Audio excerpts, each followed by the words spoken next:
Are we live? Hey guys, this is Bobby Clue, Somerset-Pulaski County Chamber of Commerce. We are out and about today for another one of our chamber spotlights. This is a big one. So we're out with our 2025 Entrepreneurial Success Story winners. So for anybody, I want to put that into perspective.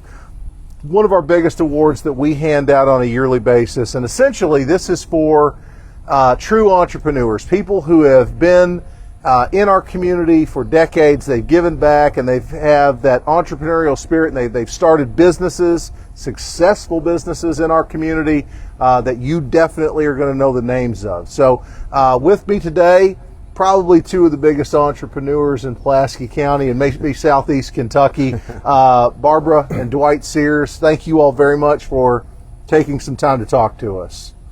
So, and congratulations on your award. Thank you, Bobby. Thank you for that kind introduction there. I think you it's very much deserved. We love what we do. We love who we work with, and we love this community. So it's an honor to do this. If you think about people that have won this award in the past, Terry Tuttle, Brooke Ping. I mean, these are entrepreneurial success stories, and I think most people would agree with that. And I think that you all are very much in line, and it's exciting when you were nominated for this award. And we're out here kind of at home base. Yeah, home base. So I love the story because it's not just Silent Guard that people know you all for.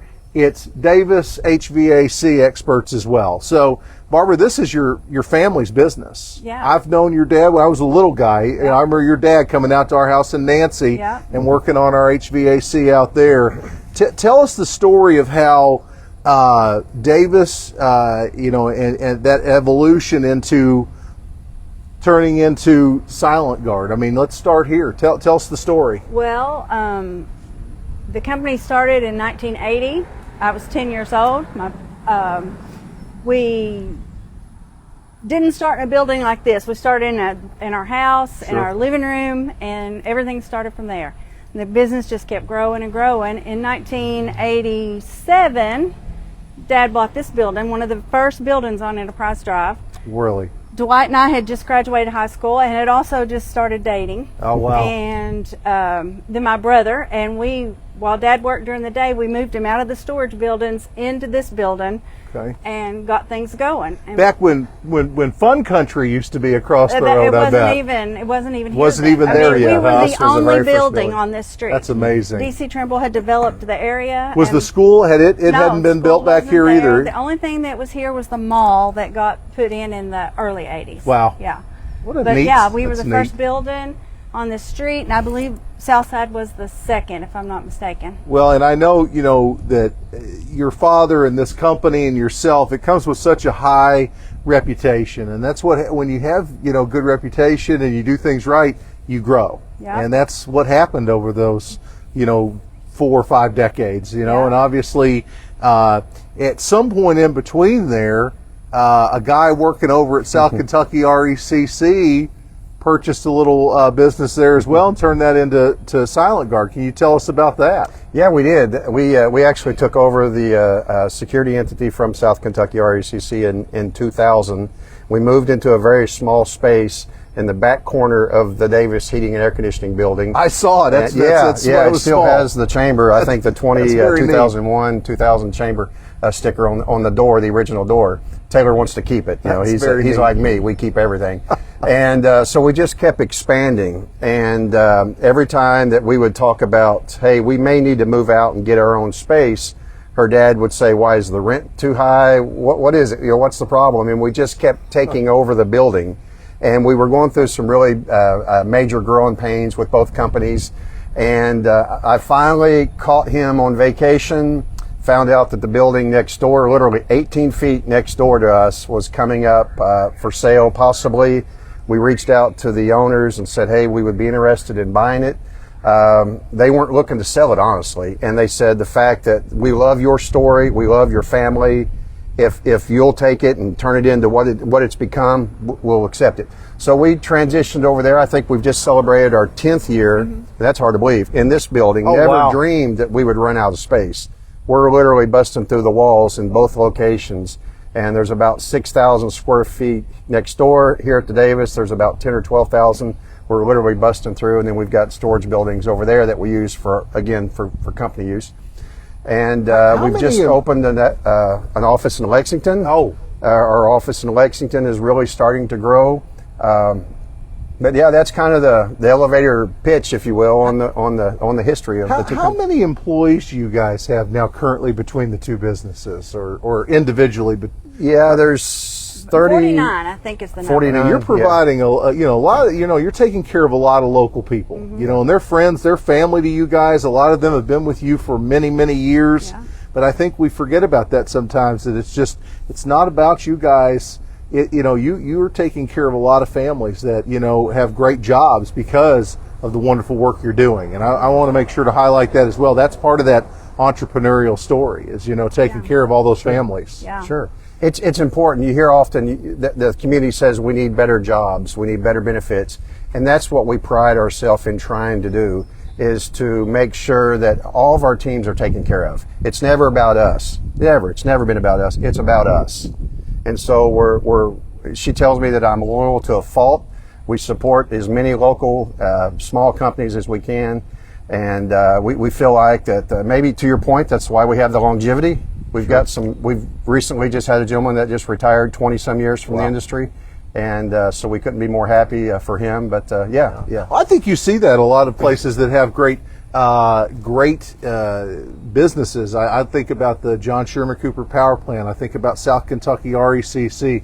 There are people that are there that have been there over 30 years in those businesses. And they don't want to leave. They love their jobs. So, it's a testament to you all that you have people that are staying that long. A lot of businesses can't say that. They can say their average is 2-3 years, and there's a lot of turnover, whereas you're building a coalition of just loyal people that are working with you and your brands. I love the story. I think it's so unique that both buildings happen to be right next to each other too. I just think it's turned into kind of a little campus for you guys. Could we go over and look at the modern or the Silent Guard building as well? I'll follow you guys.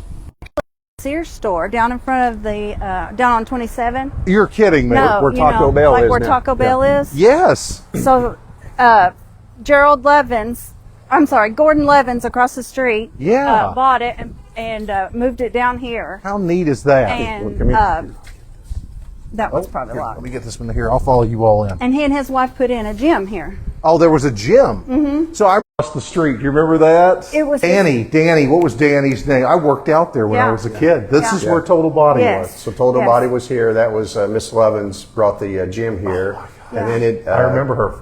Converted to a bingo hall for maybe the next 15 years. Wow. So when we took over, you could imagine just the condition that it was in. And that was one of the big selling points for them to let us have the property, was because it was such going to be such an undertaking to get it back into good shape. So we cut half the building off.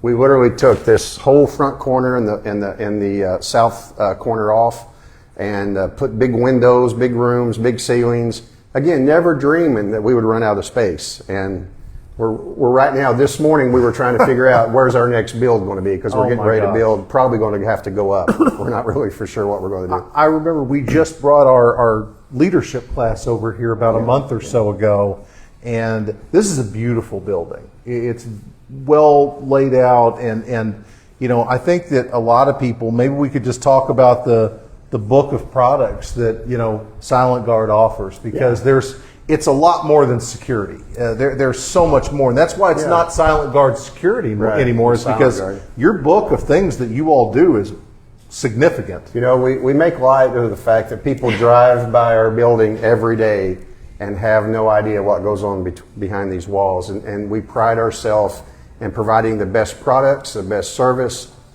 just anything. We try to improve every single day. And for the first few years, we would say yes to everything. People would call and say, hey, can you help me do this? Yes. Can you help? Yes. So then Taylor came in, Ben came in, and they were like, let's focus on what we do really well. We'll partner up with other companies that can specialize in some of the other areas that we were dabbling in. And so our main product line right now is access control, fire systems, video systems, camera systems. We do a lot of security naturally, and gates. Automatic gates is one of our big entities. And that's just, that's probably the top 4 or 5 that we do. And phone systems, if you have a phone system, I think we have the best phone system in the world. I used it for an entire year before I decided, and we fell in love with it day one. But we do phone systems as well. Sure. We didn't set out to be the largest independent company in Kentucky. We've been honored recently with that recognition. Congratulations. We didn't set out to be in the top 100 in the country. Just this recently, we received word that we were in the top 100, ranked at number 83. Oh, wow. In the entire country. So amazing. Again, we don't set out to do that. It's never about us. It's just about our team and about our customers and trying to improve every single day. But yeah. Well, you know, another big, I think, component to winning our entrepreneurial success story, just besides being a successful business that's made money, I think it's the fact that we really like to look at how you've given back to the community. And I will tell you that there's probably few people that have given more back to Pulaski County than the two of you all. And I was wondering if you might just touch on a few of maybe your favorite passion projects, because I know that you've given to everybody. If you think about the Habitats and the God's Food Pantries and the Bethany Houses and all the very, very worthy and worthwhile organizations here, I know that you've helped all of them at some point. I'm curious, maybe which ones are your favorites, or where's your heart at on some of those things? Well, our heart's with our community. I mean, it truly is with our community. It's I love them all. We'll have someone that'll walk in and maybe they're just representing themselves. And so we take as much pleasure out of being able to give back. And it all stems from, you touched on it a few minutes ago about Barbara's dad, how he would show up. And many times he would show up on Christmas morning and fix someone's heat and not charge. So he instilled that into us, into all of us. So we continue to carry on what he instilled in us many, many years ago that we didn't even realize what was happening. So it's hard to say what our favorite is, because truly, Bobby, we love our communities. You know, I'm really active in Future Farmers of America. Sure. That Future FFA set the foundation, unbeknown to me early on, and that's a big part of who I am, is because of what they were able to do for me in some. You're on their national, I state board? serve on their state board of trustees. Yes, sure. Mm-hmm. Yeah, right. And so that's a big part. So Barb's getting a full dose. She's drinking from the fire hose on FFA in the blue jacket. She's learning. Yeah. Yeah. Barbara, tell me about maybe one of your something that you really are involved in or invested in here locally. Is there something that your favorite that you like to give back to? Through the years, there's been a lot of things. Sure. Mostly, what I have always been involved with is, the community and the schools, as far as children's organizations and that kind of thing. Sure. Lately, I've just been, he's into so much lately, and he has a little more free time than I have, so I just kind of be his support system from behind. You're still here taking care of business is what you're doing, and we're letting Dwight go out and be active. Yeah, Taylor kind of took his role, so I'm still paying bills and paying people. So well, and that's fun to talk about. You've got that next generation. You've got Taylor, who was in here just a little while ago. Your son extraordinaire, who's awesome, by the way. He's the next generation of these businesses, and your build. I saw Ben in here, and we talked about a lot of your team. You've just built a great team, and I think that you've put together a heck of a good young team. And if you can keep those guys together, which I envision you will, 20 years from now, it's going to look really good. That's our greatest asset, is our team. Yeah, and I love how you have all of your team up here. It's the first thing you see when you walk in the door. They make it happen. Sure. It's not us anymore, really. I see those important people right in the middle there. It looks like the grandkids and Sir Barton there. Yeah, Sir Barton. He's our chief puppy officer. But we get out of their way. They're smarter. They're driven. They're competitive.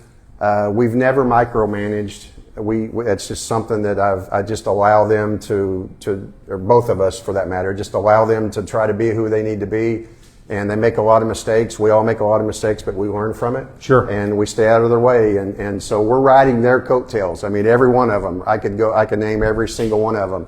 And we're just really blessed with two amazing teams, one big family. I love the story. I think it's one of the neatest I've heard in my 15 years with the Chamber. I love how your families are intertwined and you've grown this into something so much bigger than I'm sure you all could have ever imagined in 2000 when you purchased, Silent Guard and you had, obviously you all still keep, I think one of my favorite things is, if I remember this correctly, you both keep your certifications for HVAC, don't you? Yeah. So you could go out and work on things right now. That's that's incredibly impressive. She holds a master's HVAC license. She's not going to tell you that, but she's the top of the food chain when it comes to Did your dad used to drag you around with him? Always. Yeah. Always. And you figured it out. I can't ever remember a time not being in a sheet metal shop ever. I mean, he's always done this. So I think that's so neat. It's that scar is from 7-year-old me getting cut by a piece of sheet metal. Oh my gosh! Yeah. Probably doing something I wasn't supposed to be doing. Probably. Yeah. But that's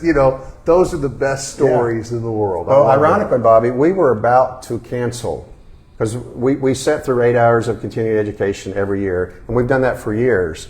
And God, I always say God has a funny sense of humor, because we were about to let those licensings. I hold my journeyman's, she holds her master's and journeyman's, and we were like, why are we doing this? So we decided to go ahead and renew it, and we would rethink it maybe going into the next year. Well, that's when her parents decided to fully step away from the business and fully retire. And so we stepped in, and again, God has a funny sense of humor. Sure. That's funny. Yeah. So that's how all that played out. But well, that's wonderful. Yeah. And I just want to say, maybe in closing, I want to first of all once again congratulate you both on being our entrepreneurial success story award winners for 2025. It's something we take really seriously. It's a big award for us to hand out. We don't take it lightly. The people that we give it to, I believe, have genuinely earned it over decades or a lifetime of being true business persons in our community. So I want to congratulate you first of all. Thank you. I want to thank you all for being Chamber members, and I want to just congratulate you on just one of the neatest stories. I very rarely get to interview a husband and a wife together. And we're not fighting. And you're not fighting. And I love that. And I just think it's such a fun story. And we're going to put some links into the to the bottom of the store. We're going to have links for Davis and for Silent Guard, and we're going to make sure that people can check your services out. And guys, we talk about more than just about anything is the importance of shopping local. This is ground zero of shopping local, is supporting these guys right here. So I really hope you've enjoyed listening to just a small bit of their story. It's a really long and a really good story, and I learn a little bit more every time I talk to you all. But I want to thank you all for tuning in. Come see these guys if you need anything. It's hot out, guys. You might need to call them today. Yeah, everybody else is calling. So. Yeah. Maybe don't call today. Maybe call tomorrow. We won't be there until tomorrow. But I want to thank you guys for tuning in. Stay tuned. We have more of these Chamber Spotlights coming up very soon. Until then, have a great day. Thank you.